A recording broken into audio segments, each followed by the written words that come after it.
Ce vendredi, il se tiendra à Abidjan le tout premier conseil des ministres du Conseil international consultatif du Cajou CICC. En prélude à ce rendez-vous, les experts se sont réunis ce jeudi pour réfléchir sur les projets de documents à soumettre à la validation de la session. Les deux entreprises lauréates du programme Ivoire Invest sont connues. Elles ont été récompensées à hauteur de 10 millions de francs CFA.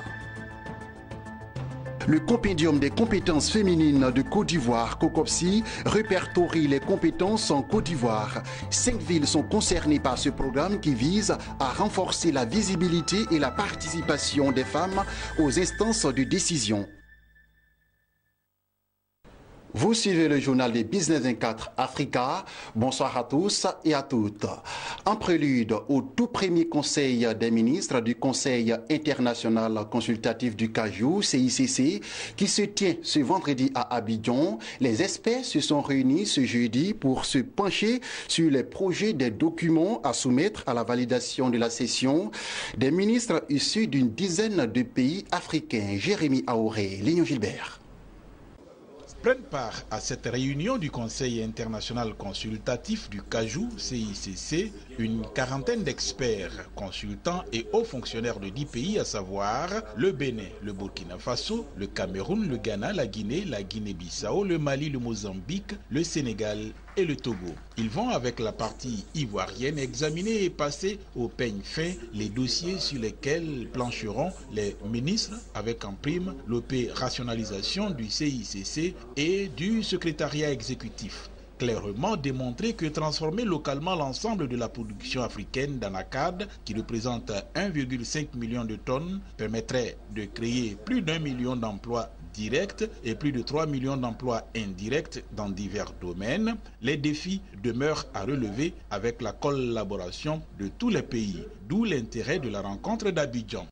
Il s'agit de stabiliser au cours de cette réunion le règlement intérieur du CICC, le plan triennal, le premier plan triennal du CICC, le mode de financement du CICC et des pistes pour donc le choix d'un secrétaire exécutif qui va donc animer cette structure, stabiliser les textes de base qui permettent donc aux ministres de les adopter demain dans une fluidité professionnelle et dans une fluidité de travail pour donc mettre en route cette organisation. Si l'anacarde reste un produit de plus en plus demandé sur les marchés mondiaux, en revanche, les variations annuelles des prix d'achat des noix de cajou font de ce produit agricole une source de revenus instable. Il faut donc relever tous les défis pour une meilleure rémunération. Le gouvernement ivoirien entend jouer sa partition en abritant ces rencontres.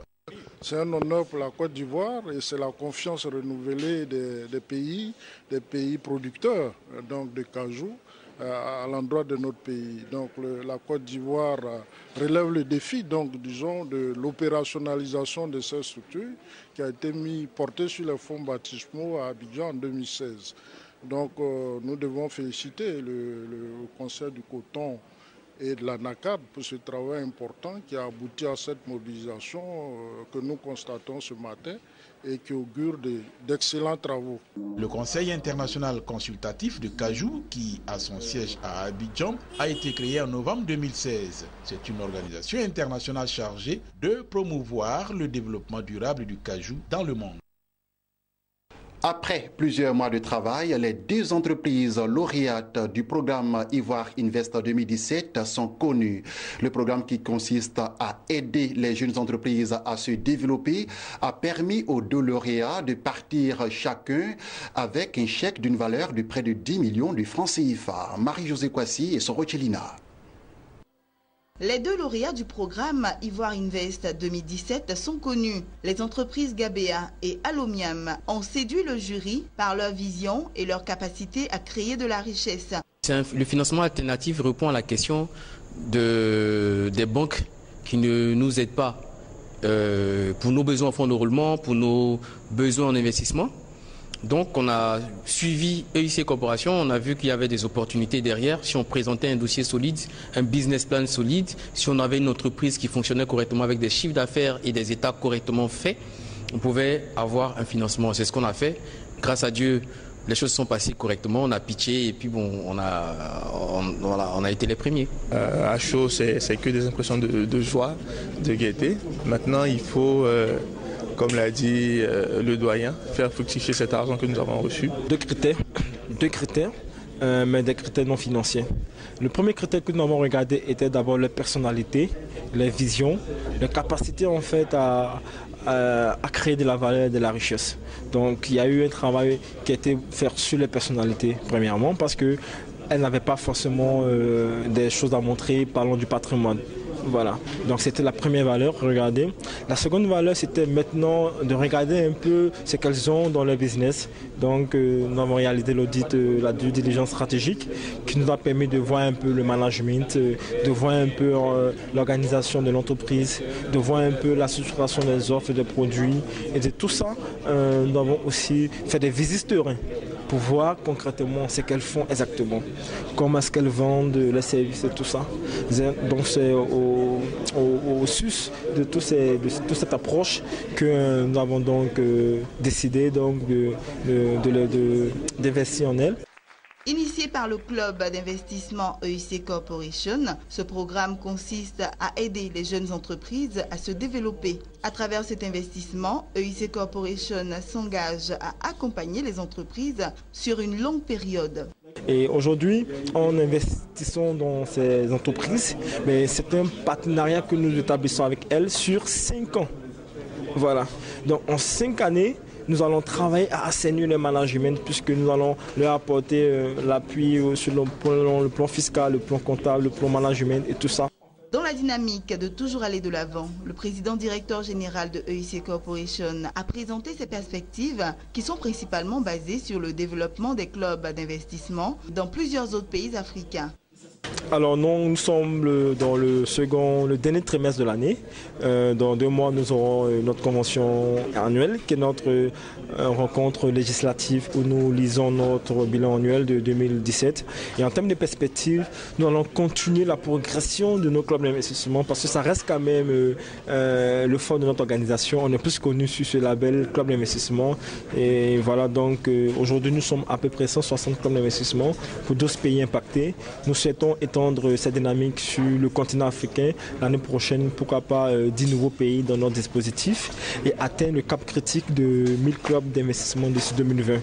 EIC Corporation est une structure de financement alternatif et membre de la Fédération internationale d'investisseurs pour le compte de la Côte d'Ivoire. EIC Corporation œuvre pour la vulgarisation de la richesse inclusive en Afrique. Parlons à présent de promotion de la femme. Le Compendium des compétences féminines de Côte d'Ivoire, COCOPSI, a lancé une campagne pour répertorier les femmes compétentes de Côte d'Ivoire. Cette activité, qui s'inscrit dans un sous-programme de déploiement national, vise entre autres le renforcement de la visibilité et la participation de la femme aux instances de décision. 5 villes parmi lesquelles Bouaké, Korogo et Daloa sont concernées par ce sous-programme. Mon désir Nascimento Oyefini et Prosper Kossa.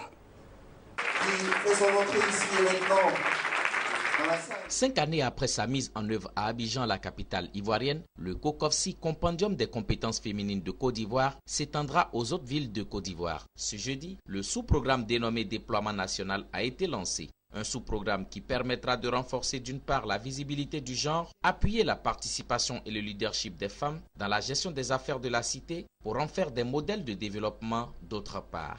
Nous voulons aller dans les régions de la Côte d'Ivoire, identifier les femmes les meilleures, les accompagner dans leur vision pour faire de ces femmes des modèles de réussite, des championnes du développement. Parce que nous pensons que les femmes contribuent au développement, mais il faut pouvoir les identifier, les valoriser, les accompagner pour qu'elles puissent servir de modèle aux autres. Nous avons décidé de faire un modèle économique basé sur la compétence. Sont concernées par le projet les femmes cadres de haut niveau, de niveau moyen et de toutes celles qui excellent dans leur domaine d'activité. Les critères, nous avons dit une femme qui excelle dans son domaine d'activité, qu'elle soit alphabétisée ou pas. une femme qui est reconnue par sa communauté comme excellente, parce qu'elle n'a pas de CV, une femme qui est prête à partager son expérience avec les autres, une femme qui a contribué à la consolidation de la paix. Grâce au COCOFSI, nombreuses sont les femmes qui ont vu leurs compétences valorisées. Elles entendent prendre part à d'autres séminaires à l'intérieur du pays. Moi, je dis que c'est très bienvenu. C'est très bienvenu dans la mesure où la femme, elle est courageuse. Elle a peut-être le talent, mais il lui manque un financement pour exercer dans son activité. Là, elle nous dit qu'il y a des personnes pour nous accompagner. Et dans le temps, on disait « sois belle et tais-toi ». Aujourd'hui, on nous donne l'occasion de nous exprimer véritablement, de partager nos idées. Et ça, on y va. Encore toujours, le moment est favorable. Avec le parcours que j'ai fait avec le compendium, je profite et j'ai profité de formation. Parce que seul, on ne peut pas aller loin. Depuis 2011, le programme Compendium des compétences féminines de Côte d'Ivoire, COCOFSI, identifie les secteurs où les femmes sont sous-représentées afin d'inciter à la prise de mesures correctives dans le sens de l'équité et de la justice. Bouaké, Bondoukou, Korogo, Daloa et Jacquesville seront les prochaines villes qui seront investies par le COCOFSI. Le Palais de la Culture à Abidjan a célébré ce jeudi 28 septembre 2017 la 4e édition de la Journée de la retraite active qui se tient en prélude de la Journée internationale des personnes âgées célébrée tous les 1er octobre dans le monde entier. Cette initiative du Fonds international de développement de la retraite active, FIDRA, vise à montrer à tous que la retraite n'est pas une fin en soi, mais une réorientation. Marie-Josée Kwasi, le reportage. Les retraités actives ont répondu présent lors de la 4e édition de la Journée de la retraite active, initiée par le Fonds international pour le développement de la retraite active FIDRA. Cette journée dédiée aux retraités a pour but de valoriser l'image de ceux-ci et de démontrer à l'opinion publique que la retraite n'est pas synonyme de fin de vie, mais plutôt une vie orientée vers un nouveau projet de vie. À travers la célébration de la Journée de la retraite active, nous voulons montrer à l'opinion publique que les retraités ont encore une riche expérience, des connaissances qu'ils peuvent mettre au service de la communauté et de la nation. Nous voulons dire qu'à la retraite, la vie ne s'arrête pas là. À la retraite, la vie continue. À la retraite, on change seulement de statut. Il faut se réorienter, avoir un nouveau projet de vie. La présidente directrice générale du FIDRA a profité pour présenter les perspectives de son institution financière qui va bientôt s'étendre sur tout le territoire ivoirien. D'abord, le FIDRA va étendre son réseau sur toute l'étendue du territoire, développer de nouveaux produits financiers et non financiers pour permettre l'inclusion financière de cette frange de la population. Le ministre ivoirien des Finances, Amadou Koné, parrain de la 4e édition de la Journée de la retraite active, a par la voix de son directeur de cabinet félicité le FIDRA pour son engagement à œuvrer à la promotion de la retraite active. Il a souligné que le ministère des Finances est disposé à toujours accompagner le FIDRA. Le ministère de l'Économie et des Finances, dans son rôle d'autorité en charge du suivi de la réglementation et de la surveillance des systèmes financiers décentralisés, continuera à vous apporter le soutien nécessaire à la vitalité et à la bonne santé financière du FIDRA. À vous, chers parents retraités, votre présence à cette journée de la retraite active démontre avec éloquence que la retraite n'est pas une fin de vie, mais plutôt une nouvelle vie pleine d'enthousiasme. Que votre modèle de vie contribue à inspirer et encourager les retraités à une préparation efficiente de la retraite. Visiblement heureux de participer à cette 4e édition de la Journée de la retraite active et du FIDRA, les retraités n'ont pas manqué d'exprimer leur joie. Cette journée est bienvenue parce que les retraités, nous sommes stressés. Le pays avec tout ce qui s'est passé, nous avons le stress. Et quand il y a une journée, on se défoule, on se déstresse. Et c'est vraiment bienvenu. Et je veux que ce FIDRA grandisse, qu'il existe tout le temps. Parce que ça sauve beaucoup. J'étais d'abord à la banque et ensuite j'ai transféré mon compte à FIDRA. Mais les prestations que j'ai commencé à recevoir de la FIDRA m'ont tellement plu que j'ai attiré même certains camarades, des collègues qui étaient encore dans l'attente pour venir à FIDRA à leur retraite. C'est une bonne institution. L'innovation de l'édition précédente, l'université du 3e âge a été mise en place. Elle permet aux personnes concernées de se retrouver et d'échanger sur diverses thématiques.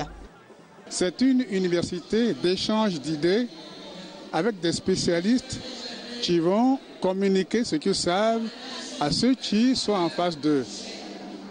Les conditions d'accès, il suffit d'être du 3e âge.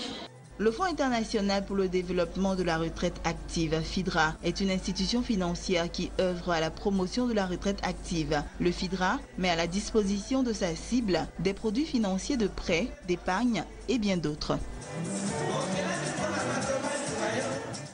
Belle ambiance avec les retraités de Côte d'Ivoire. Et terminons ce journal avec cette information. L'île Maurice, le Rwanda, l'Afrique du Sud, le Tchad, le Mozambique, le Maroc, l'Algérie, la Namibie, la Tunisie et l'Égypte sont les 10 pays africains aux économies les plus compétitives au monde.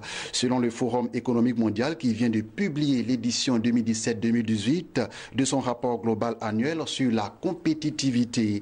Fruit de plusieurs enquêtes réalisées auprès de 14 000 chefs d'entreprise portant sur une centaine d'indicateurs répartis en 12 piliers, le document a évalué cette année 137 pays. Voilà, c'est la fin de ce temps d'information. J'ai été très ravi de vous l'avoir présenté. Je vous retrouve vendredi 21h pour un nouveau journal. Restez sur la chaîne de l'économie.